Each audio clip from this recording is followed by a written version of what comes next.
Bismillah ar-Rahman ar-Rahim. Alhamdulillah. Allahumma salli ala Muhammad wa ali Muhammad. Assalamu alaikum wa rahmatullahi wa barakatuh. I'm making this video at the request of some brothers and sisters who had asked me to, explaining why it is that I became a Shia Muslim and why after 4 years I decided to reject Sunni Islam. I'm just going to go through some of the main reasons. I don't want to make the video too long. The main reason, in fact the two main reasons, are based on a single hadith, and this hadith is located within Sahih Muslim. It's in book 31, it's hadith number 5920. The Prophet Muhammad sallallahu alaihi wasallam, he says, "I am leaving among you two weighty things, the one being the book of Allah, in which there is right guidance and light, so hold fast to the book of Allah and adhere to it."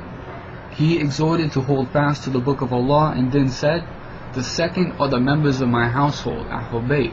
I remind you of your duties to them, the members of my family, to your duties to the members of my family." So the first thing about this hadith, which became a main reason for me following it, was this line: remember the duties, your duties to my family. Now, when you look past a lot of the covering up and the conspiracy that's been used basically to hide a lot of the historical events that took place after the death of the Prophet Muhammad sallallahu alaihi wasallam, which is mainly the abuse and the oppression of Ahlul Bayt, which even at some point Sunnis have to acknowledge, the abuse of Fatima alayhi salam, in which she was slammed in the doorway, which caused her to have a miscarriage and eventually led to her death. The poisoning of Hassan, obviously the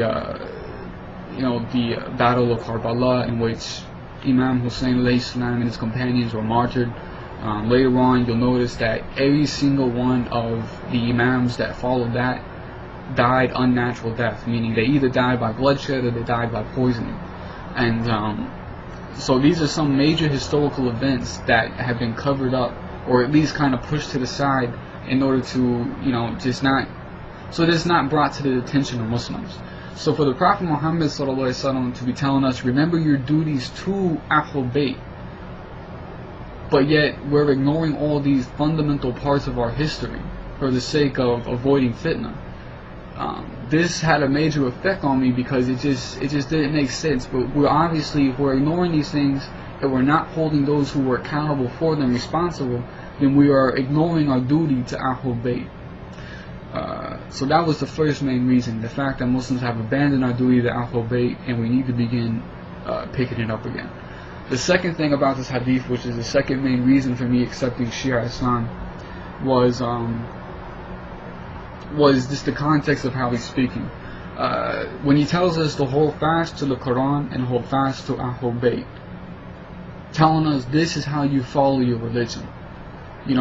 As a Sunni, what do? You follow the Quran. Obviously, every Muslim follows the Quran, but in the same sense, when you look to the Sunnah, what are you basing it upon? You're basing it upon as-Salaf as-Salih, the three rightly guided, quote unquote, the three rightly guided generations, or the three righteous generations. And this includes the Sahaba, the Tabi'in, the Tabi'in. This is upon who the Sunnah is based for the Sunnis. I mean, they're going to say they base it upon the Prophet Muhammad sallallahu alaihi wasallam, but when they, in terms of how they explain what that Sunnah is through those men, the as-Salaf as-Salih. But I can't find a single hadith within any Sunni book that tells me to follow as-Salaf as-Salih and the Quran. I mean, you can give me some few, hadith without references that mention these generations, but you're not going to find any hadith which tells us together to follow the Quran and follow as-Salaf as-Salih. Not single one. You're not going to find a hadith which tells you to follow the Quran and follow the Sahaba. You're not going to find a hadith which tells you to follow the Quran and follow the Tabi'in, or the Tabi'in, or anybody, the four Imam, nobody. There's not a single hadith like that exists. But we have this one authentic hadith. This one authentic hadith that tells you follow the Quran, hold fast to the Quran, and Ahlul Bayt. And this was basically just a bombshell for me, because it made me realize that we're not following the Sunnah. we follow the Quran and we follow Ahlul Bayt, and the Sunnah is based upon Ahlul Bayt, not upon the Salaf, the Salaf, the Sahaba, Tabi'in, and Tabi'in, all these people. It's not based upon them. They hold no ground when it comes to defining what the Sunnah is. It's only these men. These men and the women, the Ahlul Bayt, alayhi salam. So that was the second main reason based on that hadith. The third main reason was, I kind of briefly mentioned this a little bit, the covering up of certain historical events that took place in terms of the oppression and the abuse against Ahlul Bayt. The fact that we could ignore the fact that Fatima was angry with Abu Bakr alayhi salam up until the time she died, and he had denied her right of inheritance, this is a serious issue. The fact that she, there are, Sunni sources, talking about the fact that she was slammed in the doorway and abused, and she had a miscarriage. This is a serious issue, the fact that we're not talking about this. The fact that, Imam Ali was denied his right. The fact that, Imam Hassan was poisoned by a slave who had been coerced by Muawiyah. The fact that Ammar ibn Yasir, who was a follower of Ahlul Bayt, who remained loyal to Ahlul Bayt, the Prophet Muhammad ﷺ told Ammar ibn Yasir that you're going to be killed by a kafir, you're going to be killed by disbelievers.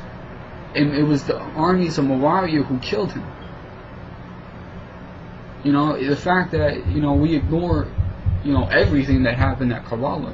The fact that we ignore the fact that, every single one of the Imams was killed, through assassination.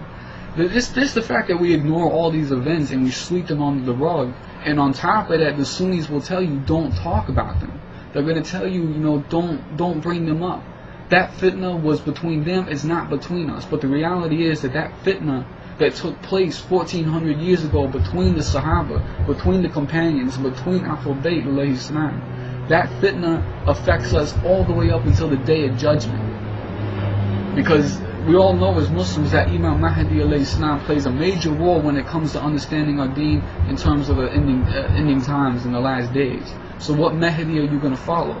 The Mahdi who has in fact been in occultation for how many, I can't remember the exact number of years, but for the time that he has, are we going to follow the one who's just going to claim that he is, and the Sunnis are going to follow?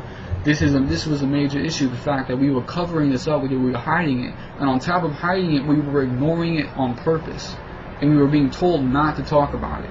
And anytime someone tells you you're not allowed to talk about something, and you're not allowed to read about something, and you're not allowed to research about something, it means two things.